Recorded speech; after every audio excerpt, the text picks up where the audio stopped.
Good evening to all of you.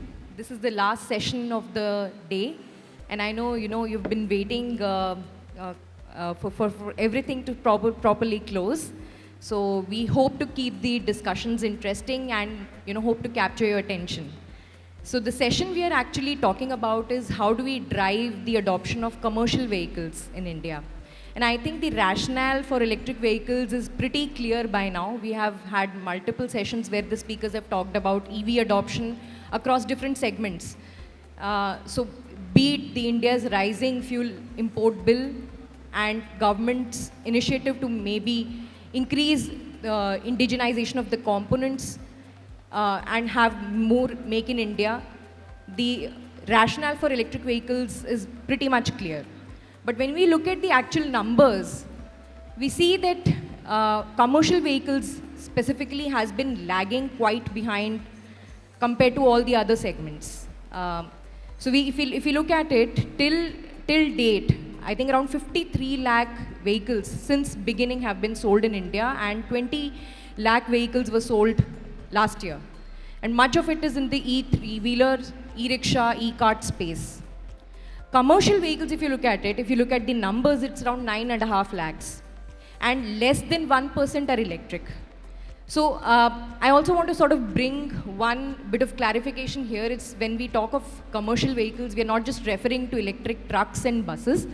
We're looking at, every vehicle which is used for commercial transportation, be it passengers or goods. So we are talking about essentially fleets, be it taxi fleets or be it logistic fleets or fleets for employee transport, all of these put together. So we are taking everything under this, in this ambit. So how do we drive or how do we bring these commercial vehicles from the margins to the mainstream is what we want to discuss in this panel with our esteemed panelists who have joined us here. So we have Dr. Karthikeyan Santaram, and he is the MD of Relux Industries. I just want to sort of briefly give an introduction. We have Mr. Abhinav Kalia, who is the co-founder and CEO of Arc Electric. We have Shashwat Rai, who is the partner at Avishkar Capital. And finally, we have Tin Hang Liu, who's also one of the speakers in the earlier sessions today, and he's representing Open Energy. And before that, I'll also sort of briefly introduce myself. I'm Kritika, and I'm representing International Council on Clean Transportation. We are a think tank, not-for-profit research organization, and we are spread across US, India, Beijing, Berlin, and these places. And we work primarily with government on policies and technical analysis to support the promotion of clean transport. And we are supporting the Ministry of Heavy Industries in leading the e-truck task force and developing the e-truck roadmap for India. We're also working very closely with the Bureau of Energy Efficiency as well on the fuel efficiency standards for both light-duty vehicles and heavy-duty vehicles. I think with that introduction out of the place, I will just start quickly with the round of questions that I have, for our panelists. So the first part, I would want to break this up into two segments. I want to, basically unpack some of the trends that we see in the commercial vehicle space and also understand the challenges. And maybe in the second, half of the discussion, we can focus a little bit on how do we overcome the challenges that are there. So I'll perhaps start with you, Dr. Karthikeyan. So since, you're representing one of the major charging service providers and you're basically setting up hypercharging networks, just want to understand a little bit, scaling a charging business in India, CPO business is pretty hard. We've seen, the low utilization rates in India. Now, as a CPO who's sort of, scaling up rapidly in the southern part of India, how, are you tackling this problem? So before I just start this, so I just want to understand, so the pollution which is made by, as you said, commercial vehicle, you consider everything. The pollution made by auto rickshaws itself, it's 10%. And 22 of most polluted cities in the world, so out of that, so out of 50, 22 is this in India, in various parts of the states. And we concentrate 10% pollutions to the global side. And now in 2024, we are seeing the registration towards commercial vehicle has been increased by 4%. Okay, take buses, because I'm not talking about trucks, I'm talking about buses. And fleets, as you said, electric fleets. We are seeing electric fleets also nowadays because of ESG compliance by the companies. So here we are the one who is investing for everything. See, you can get EMI for car, you can get EMI for your startup a factory, you can get investment benefits. But for a CPO, we need to invest in charger, we need to invest in land, we need to invest in everything. So the real estate cost is very high. When you take tier 1 cities, the price is very high. And if I run a hotel, I need to fix up my price. So, but fleet comes in. They fix charging for their. So they eat their dosas and they will fix their price. So that's the reason, that is a chicken or egg hatching in CPO industry. So we are pretty clean that we have our margin and we run the show because we have installed our chargers in their vantage points. In order to reduce 13 rupees, they will save 1 rupee, they travel 6 kilometers.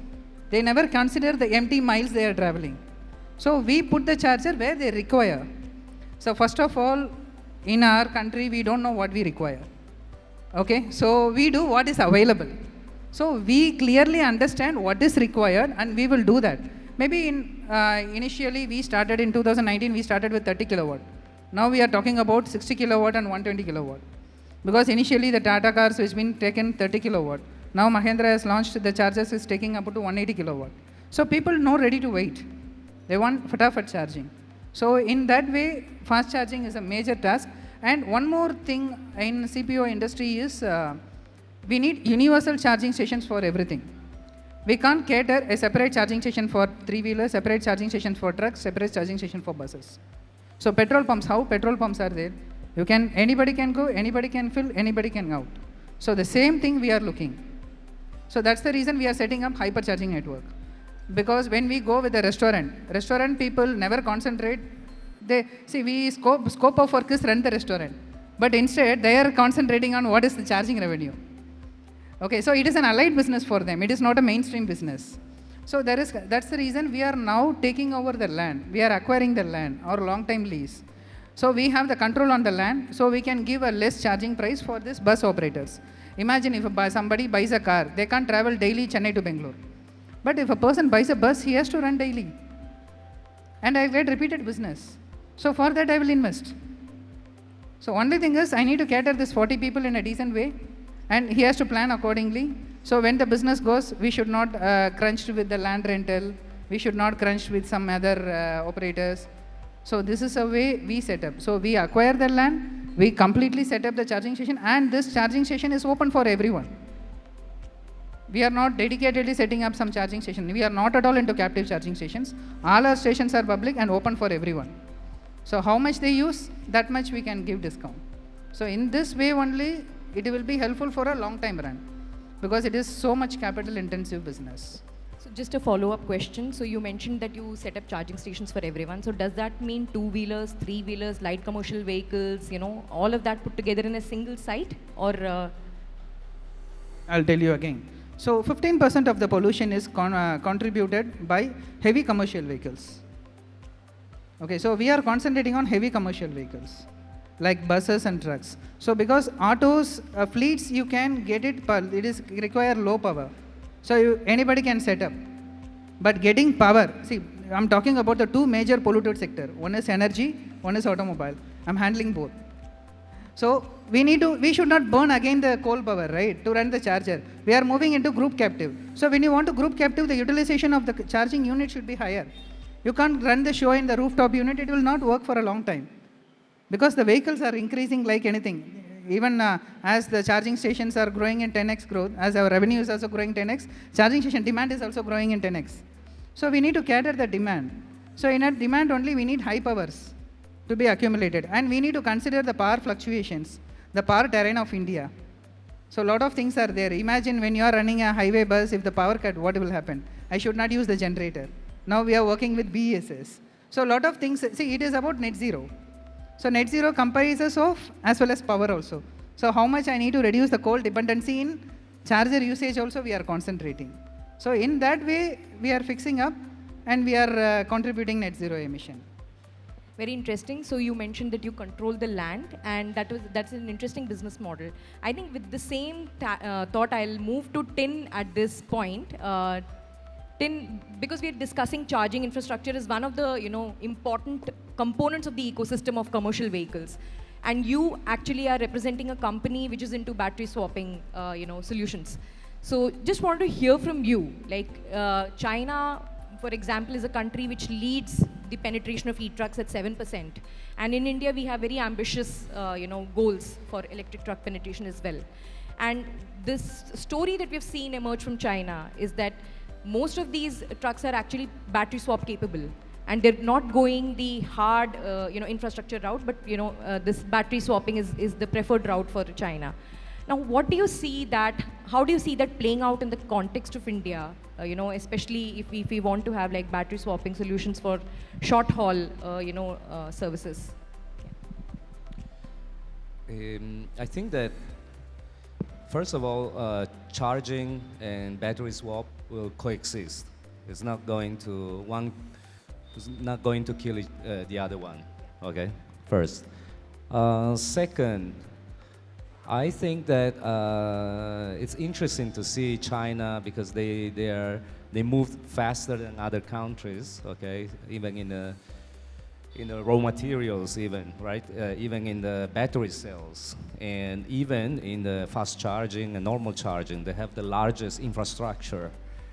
But it's interesting to see that in the, let's say China is the most advanced in the infrastructure, but they decided to also implement battery swap, okay? And I think that right now battery swap represents something with a great potential and interest, and it's kind of early, and we are seeing companies from China, for example, rising in this field in terms of numbers and applications. So, and it's not only on trucks, actually. Also, we have electric vans, we have all the commercial vehicles that you just mentioned, basically. They are exploring battery swap, as well as normal charging and fast charging, yeah. Yeah, I would say that battery swap, obviously, like every technology, you have pros and cons, right? I think the main question will be, first, it's all about the infrastructure, the grid infrastructure. So, obviously, we heard about recently, BYD with the ultra-fast charging, 1,000 kilowatt, which is, in my opinion, a very amazing technology. But when I started to talk to some stakeholders, governments, energy companies, fleet operators in Asia and Europe, they said, oh yeah, that's a very cool technology, but we cannot afford it. Our grid cannot sustain it, right? So that's the point. I mean, what can we do in a sustainable way also for the grid? I think this is very important, yeah. So let's say battery swap can really help this, and we are seeing that fleet operators in logistics aiming to go fully electric by 2030 or 2040, they are really getting some great interest in using great numbers, real traction in using battery swap, yeah, alongside with fast charging eventually, yeah, because fast charging is definitely more capillary, right? You have a station more available, right? And battery swap is just started. The point is, I think that combining battery swap with the existing normal charging and fast charging, I think it can give the maximum efficiency to the fleets. And I also heard interesting opportunities here in India that we are exploring, like the corridor, logistic corridor, Mumbai, Delhi, I guess, right? And I heard that there is a large percentage of transportation of goods, probably, right? Yeah. And I think, if I remember well, they told me it's about 200 kilometers of range for each truck. So basically, if you I think it's 1,400 kilometers in total, right? So basically you need to stop, take a pause 7 times. If it's fast charging, basically is, let's say, 1 hour per charge, so it's about 7 hours. If you use normal charging, it's about 10 hours, maybe. Yeah, so that would be a very long trip, you know, with fast charging and with normal charging especially. But if you do battery swap, you are saving a lot of hours because you just swap in 2.5 minutes.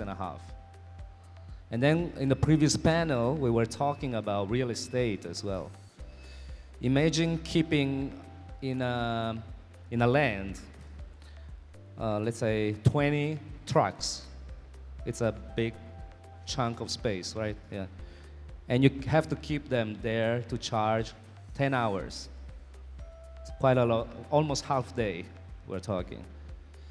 With battery swap, you have the same space. Actually, 1/10, you can swap 100. You can give energy to 100 of these trucks. So you have a lot of optimizations. But to be honest, not everybody needs battery swap. Yeah, if you own, I mean, fleets, most likely. Yeah, because it's very optimized. But private users, like Tesla owners, I was living in Silicon Valley for years. If you can afford a Tesla, you probably can afford garage, and you just park it there, charge it overnight, like an iPhone, and that's it, right? So we need both, yeah. And it really depends on the utilizations, yeah. If you want to maximize the fleet utilization, like they are doing in China, so basically, one vehicle, you have 3 drivers, 8 hours each, yeah. So this is where you need definitely battery swap. But if you drive less, let's say 8 hours, then probably with a normal charging or fast charging, it's okay. Yeah, yeah. That's a very interesting point. You just mentioned that, one doesn't compete with the other. So plug-in charging and battery swapping both need to happen simultaneously, but it also is very important to consider the segment that we're looking at. It is not perfectly possible for every vehicle segment. For example, a four-wheeler would rely perhaps more on home charging compared to a truck where you have to sweat the asset, and that's how, they make money.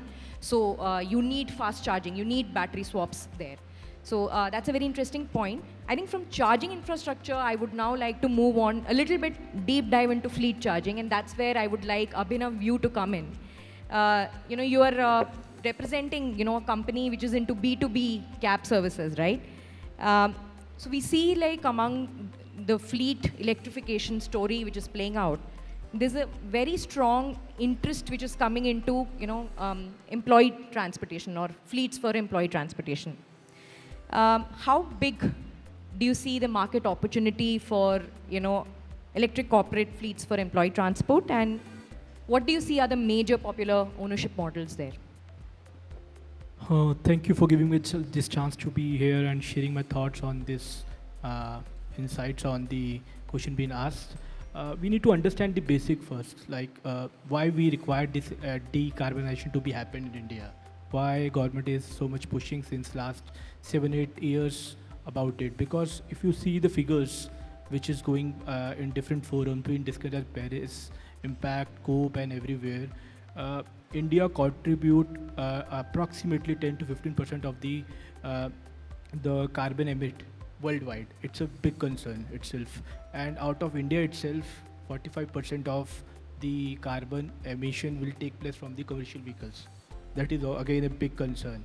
And if you are talking about the employee transport services, that market itself is a $30 billion market in India.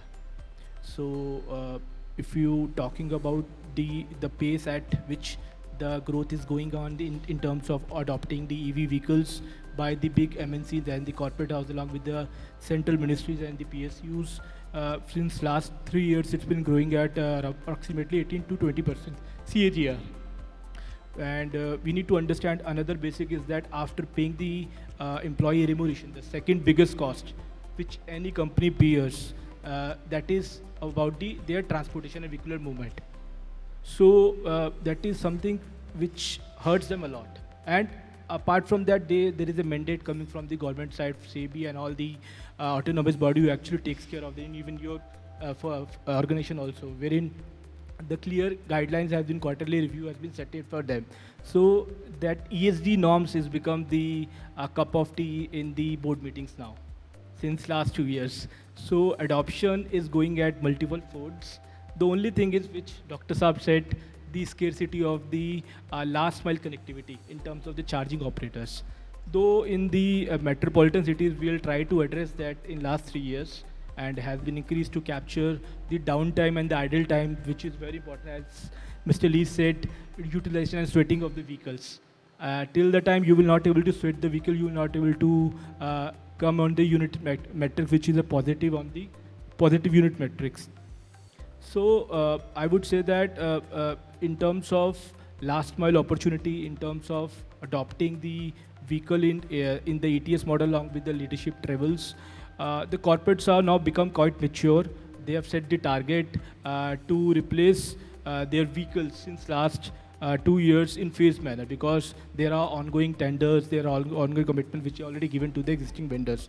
But 20-30% they are phasing out in a yearly basis. And although there are also been some targets like 20-30% and the state level government initiative being considered by the local organization who actually running and changing their vehicular movement. So I would say that in the long run, next 5 years, as the pace is going at 20% plus in adopting the EV vehicles, the only challenge which we are facing is the production side of the from the OEM end, because whatever the orders demands we are getting from the corporate end, we are fulfilling only 40% of that. And there is a lag time of 50 days, 60 days to get an order placed. After that, we'll get the shipment of the vehicles.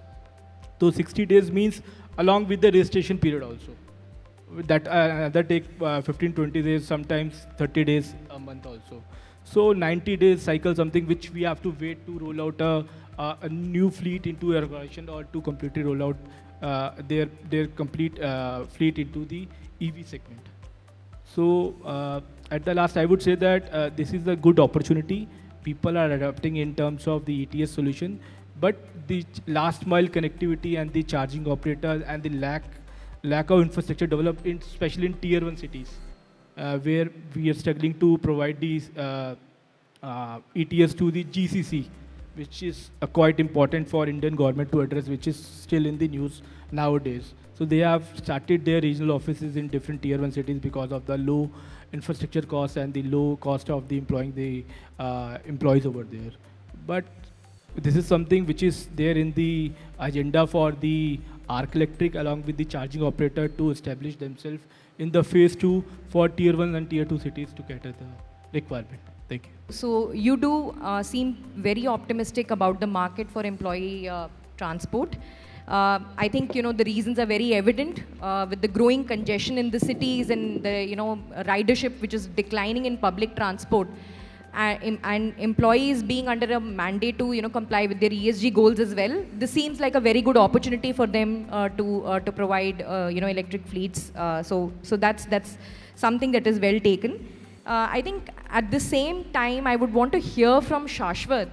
Shashwat, you're an impact investor, and you invest into deep tech. As an impact investor, what is your view on the business models that are very promising and seeing the most traction in fleet electrification? So when I talk of business models, I'm actually referring to whether you see a lot of traction in asset light models or perhaps asset owned models. So what is your sense there? Sure, thanks for the opportunity. As investors, just to give you a background, we are a venture fund. We normally come in at Series A stage. Some degree of product market fit starts to get established by the time we come in. So as an investor, what I have seen for the EV ecosystem is that the investments have been very topical. When the industry was very nascent in nature, then a lot of OEM investments were happening because the first objective was to ensure that whether on two-wheeler or three-wheeler, on SUV, at least people get to experience what an EV looks like.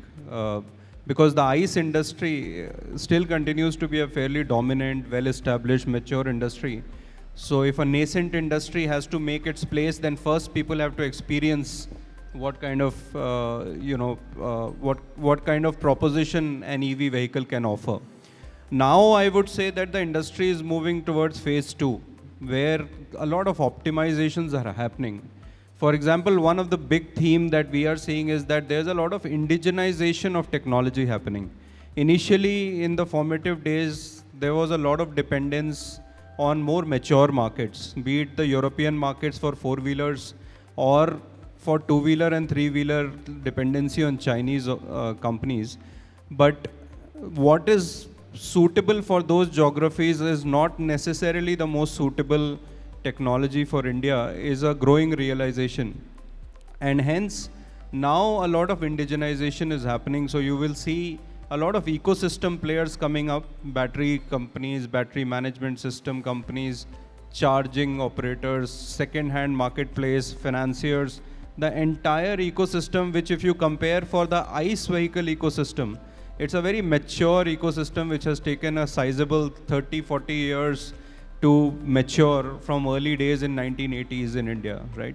So now at this stage, you will see that a lot of VCs are, trying to support different specialized operators who are making the EV ecosystem better and better and better, be it charging operators or, battery swapping operators and so on. The next phase obviously is going to be, to use the intelligence that an EV vehicle provides you to make these industries sharper and sharper. For example, one of the things that we think is going to happen is that because EV is so data rich, the financing models, the underwriting models should be much more evolved in an EV parlance compared to an ICE parlance. And that will hopefully solve this whole debate about, the asset heavy versus asset light models. Unfortunately, initial players have to play the whole hog. They have to share the burden of keeping assets on their books to demonstrate a concept.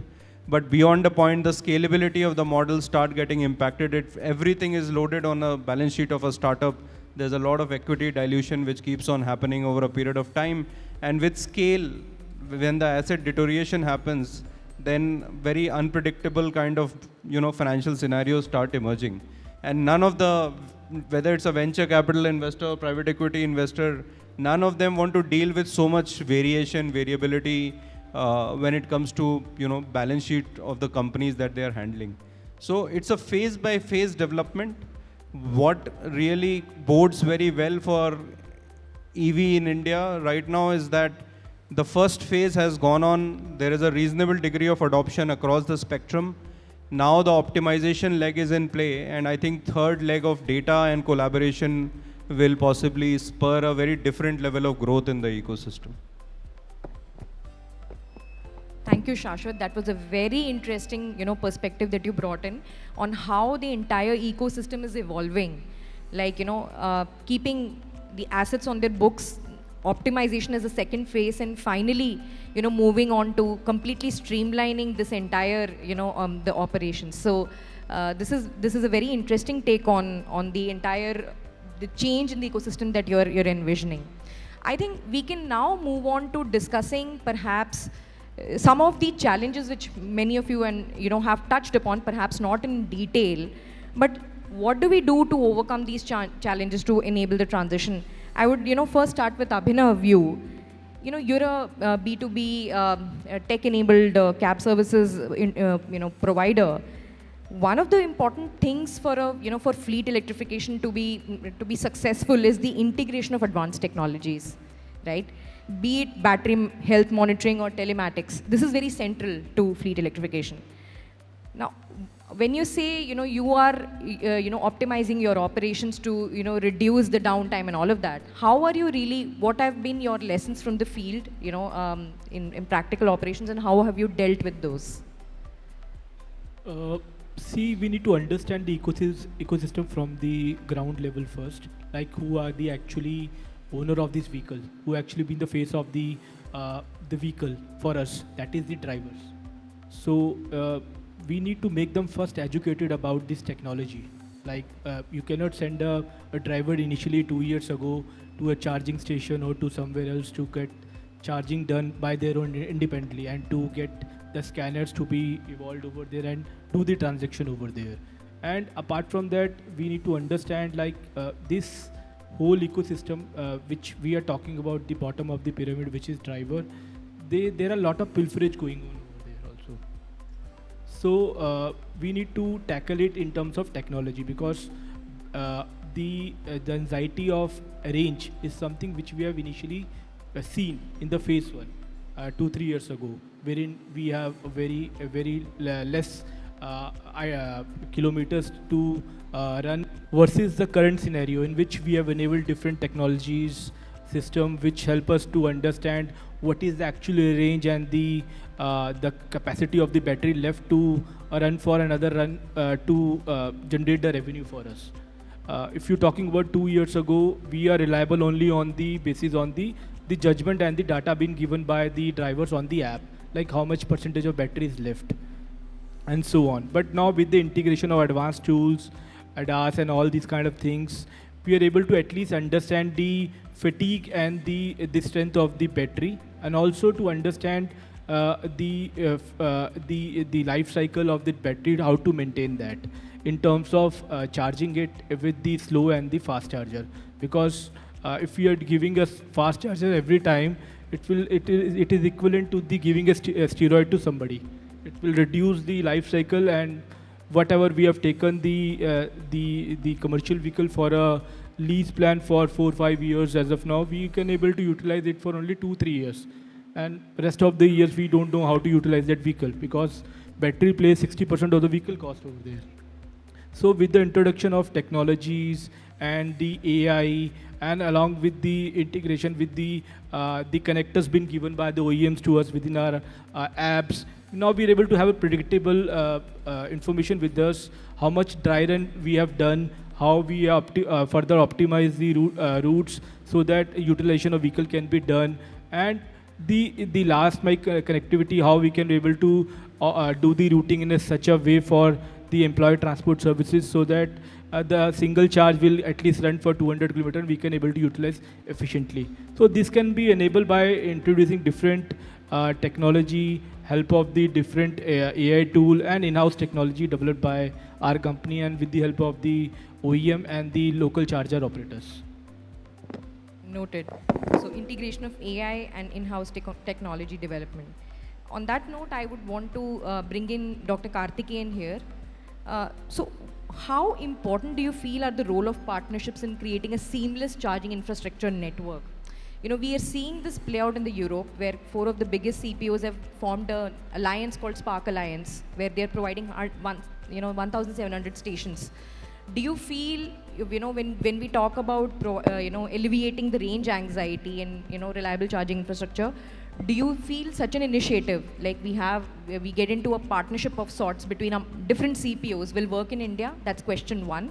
Second, what policy regulatory interventions are required from the government to rapid deployment of fast charging infrastructure?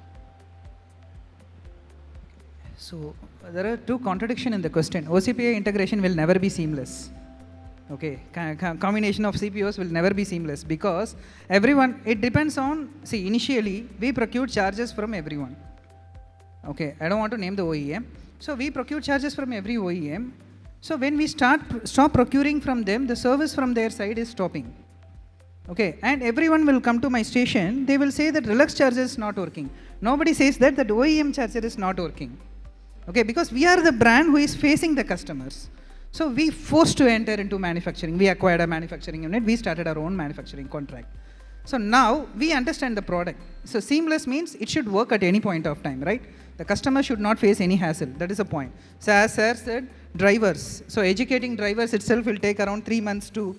And some people will leave the job because of this charging infra also. It happens. We have seen fleets from the day one. So we know their hurdles. So now we started seamless. So we started handholds on the charger infrastructure, because sometime it may not be from our side. It may be from power terrain. It may be from vehicle side. We don't know where the problem it is. So when you find the problem only, you will find the solution. But here we are struggling and we are blaming each other. When I call a OEM say that charger problem. When I charger problem, software problem. Software problem, OEM, vehicle problem. So we faced all these things and we don't want to enter into this again. So which forces us to enter into a deep dive of our technology. Because last year, my app is required only for operation. But now, this app is required for fleet operators to analyze their market. As sir said, so how many charges, cycles they are doing in fast charging. So this to be done in AI. So now we are having a deep dive technology. We are designing our own. We acquired a software company and now we started designing our own AI software, which will be a fleet management system, will be a personal car management system. See, personal cars, electric cars are nothing but an automobile. First of all, it is a personal appliance. That's the reason Xiaomi is entering. It is a big size mobile phone. When you are watching your car where it is, where your driver is searching, somebody is watching you also. Okay, it is a big size appliance, that's it. And connected car, it is an advantage as well as disadvantage. We don't want to go into that side. So the connected car, so we want to use the pros over there. So we can get the vehicle data pulls into this and we can have the charging infra. So we need to know what is the vehicle temperature and other things. So we can go with charging and we can integrate this. So which will help to get more ROI in their vehicle and the vehicle lifetime. Because after sales value of EV, everyone knows. So within after sales value, he has to get the money. And investor who has funded, they have to get the money. So until the funded guy who got the fund, if he doesn't get ROI, they don't get their funds. So it is tax for everyone. So that's the reason we are using AI. If that AI comes in, then we go for a picture. So that seamless charging, it will take a Europe model. Europe will come in saturation stage. Okay, now we are in initial funding round stage. All funding games are going on. Okay, rising fund, rising fund, rising fund. So, but still no company is in EBITDA positive. That's it. When all charge point operators comes in EBITDA positive, after that if there is some association, CPO framing is there, it will be the perfect thing. But it will take some time as it is gradually moving. 2 years back we talked about personal. Now we are talking about buses. In soon we will talk about trucks. And trucks is a very different criteria because it is a heavy vehicles, battery weight to be added and load weight to be added. And see, buses and all, the tons is very less. When you go for 55 tonner and 70 tonner truck and trailer and all, the battery capacity should be more and charging. So for that, again, I go with them only. Swapping will there. But the OEM has to give that facility. It is again depends on OEM. If a OEM gives the battery leasing concept in India, then only it will be viable. Even they are also ready for swapping. But no car is feasible for swapping. We have to go for charging. So it is completely a mandate from the government. So when you say about policy making, the policy making should be standardized. Because we are from Detroit of Asia. Okay, we are from the state. I'm from the same state. So where 45% of our automobile is come from Tamil Nadu. So majorly from here, exports are also happening. So we know the industry. We are having a very strong drive that battery swapping will be the technology, but it should be formed by Government of India. So until that comes in, then only we'll go. Because imagine two-wheelers has been burnt off because of the batteries. So batteries are good. The usage is bad. So we need to educate the customers. So that is the main thing I usually tell to this. We have to educate the people. Imagine 50 years back when the ATM comes in. If somebody enters the PIN number, we will peep out what they are entering. Now we are standing out. But the decorum takes 15 years. So the same thing will happen in EV charging also. So we have to wait. And policy making, power infrastructure is the major drawback for everyone. Okay, getting power from anywhere in India, all the discoms are same. Okay, it is not about Tamil Nadu, it is not about Kashmir. From Kashmir to Kanyakumari, the unity is in discoms only because they are taking ages of time. And they have their own answers, their own terms. So we need to adapt for each and every state. We need to have different business plan. See, when somebody wants to start a charging station in Delhi, we have a different business plan. When somebody wants to enter into Tamil Nadu, we have a different business plan. I need to have a different business working model for ROI model. So this is how the scenario. When it comes across India, the same EV policy, same tariff for charging infra, then everything will be streamlined and every bill will be happy to invest in this. Very well said. And I see your point about where India's market maturity is. So we cannot simply copy paste certain solutions which are working elsewhere to the Indian context. That's a very well made point. I think Shashwat, I would want to now move on to you and talk about, as an investor, what do you see are the biggest risks or, the headwinds for the commercial transportation sector, and how do you see the outlook? So on the commercial side, I think it's always good to understand, where is the industry standing today. So if you look at the status quo solution versus the EV solutions which have been offered, right? On the three-wheeler side, the passenger vehicle side, if you compare the status quo, I mean, if you compare, let's say, Delhi Metro, the three-wheelers which are there compared to some of the ICE vehicles which used to serve, the status quo versus EV is not a materially different or materially adverse kind of experience from a user perspective today. And hence that industry has really gone, places, especially in North India. If you see, the three-wheeler passenger thing has really grown, and specifically in states like UP, Bihar, Delhi, which are, which have a large pocket of low-income population, has already kind of adopted it in a big way. Now, you have to then take the other end of the spectrum altogether, which is, let's say, buses, right?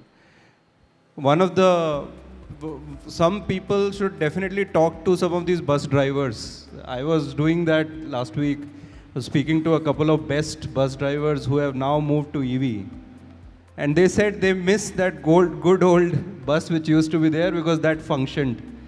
These buses which are running don't provide the same kind of experience. Their torque is not great enough. The kind of terrain they have to face on Mumbai roads, the bus's performance is not optimal. And similarly, the passengers are also not having such a great experience so far. So I think the question to ask is that the health of the industry needs to be assessed basis the happiness index of the customers, right? So if the customers are feeling happy and gratified, then either it's a customer or the operator, both will put an adoption loop to it, and that particular segment will zoom. If the customers are unhappy, the operators are unhappy, then naturally that industry will never grow, right? So how connected are we to the last mile user and the last mile operator, and how much are we really assessing their happiness index or NPS score in the startup parlance is, I think, a critical question that everybody should be raising. Every EV related entrepreneur should definitely, because it's such a nascent industry, you should go and spend time with those dealers, you should go and spend time with those customers to understand, boss, compared to ICE, at least you are happy or not. If you are not even there, then what the hell am I doing? I mean, I don't care. The customer doesn't care that carbon emission is lower. The customer cares that, the fare is lesser, the experience is similar or not. So I think that kind of barometer has to be kept, because this is a new industry, and new industry has to be super cautious in getting the right kind of gratification and love from the customers. If that doesn't happen, then no matter what the VC does, VC can put in hundreds of millions of dollars, people can keep developing all kinds of fancy technologies, but at the end of the day, the user is the survey servo of the industry. They will choose what they feel is the best for them. Very interesting, and spoken like a true investor, echoing the sentiments in the last session, cautious optimism. So thanks for that comment. And with that, I think I'll move on to Tin. Tin, you know, in your company, you're also doing a lot of AI-related, AI orchestration stuff. So what do you see the role of AI in commercial vehicles in India? It's a very, big question to answer, but I would want you to keep it crisp, given the paucity of time that we have. So, yeah. long story short, I would say that is strictly necessary. Yeah, because I was in Delhi for a week and I experienced 4 days of blackout.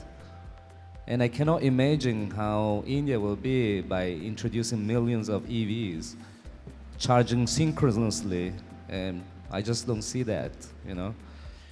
The point is, I think that, I mean, it would be ideal, almost utopic, if the government will help to achieve that, and I hope it will. I don't know at what degree, you know. Obviously, in the ideal scenario, the government can help drastically, and we can make huge investments in grid infrastructure. But I don't know. It depends. It's not something that I can control, right? I've been lucky to be born in Italy, grew up there, learn about how to make cars, you know. And then I've been very lucky to go to Silicon Valley. I have Sam Altman to be my mentor as a #1 in AI, and also others. But the point is, I think that we can hope, but usually things, they don't come at the right time. The startup might die meanwhile, you know. So usually in Silicon Valley, I learned that don't think about the laws. Even if you are not legal, just do it. Get traction, and then pay lawyers to fix it. You know, whatever damage you did, you can fix it later, probably. Or it's a speed fine, you know. Just like Uber did. And Uber India now is moving billions of people. But it was illegal. And it is still illegal in Italy, by the way, yeah. Yeah. So the point is, I think that you should know how to do things, AI, cars, AI and stuff. The point is that sometimes you don't need to have a permission or wait from the top to have someone fixing it for you. Yeah, usually it's not that fast, yeah? And especially when we talk about the grid. The grid is a huge beast, very expensive, very complex. So initially when we were thinking, maybe we can optimize this 5%, 10%. And when I was at Sam Altman house, yeah, in San Francisco, he told me, if it's a percentage, don't even bother. We remove the percentage and put an X, which means times. And so I said, okay, that's way more complex, you know. So basically, we need to find ways to optimize something, just like DeepSeek did in AI, right? They had less NVIDIA hardware, and they were struggling a lot because they had a weak starting point, just like the grid. And then you need to find something that is hyper efficient at a very lower cost, something like that. And they did it in AI. We need AI also to do this for the infrastructure for India, and try to have to implement new technologies without asking too much for permission. Yeah. Thanks, Tim. A very interesting take. I think with this we can close the session, but you know, we have time for maximum one question, and who gets to be the lucky one? If there are any, you know, show of hands here for any questions, otherwise we can probably close the session. Okay, yeah, so the gentleman in the very front. Yeah, this is directed to Shashwat.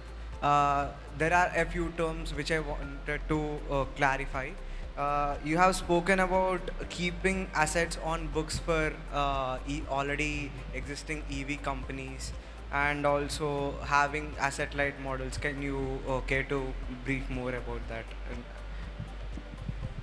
No, so I think what I meant was that when some people were the first ones in the market, they did not have a financier who was ready to back them on EV financing.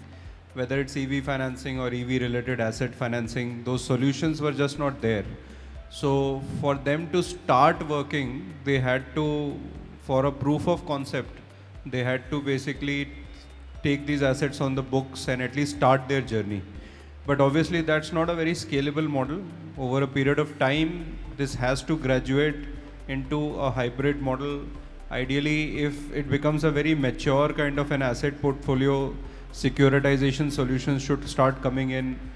You know, financiers have to start coming in so that the balance sheet burden of startups have to continue reducing.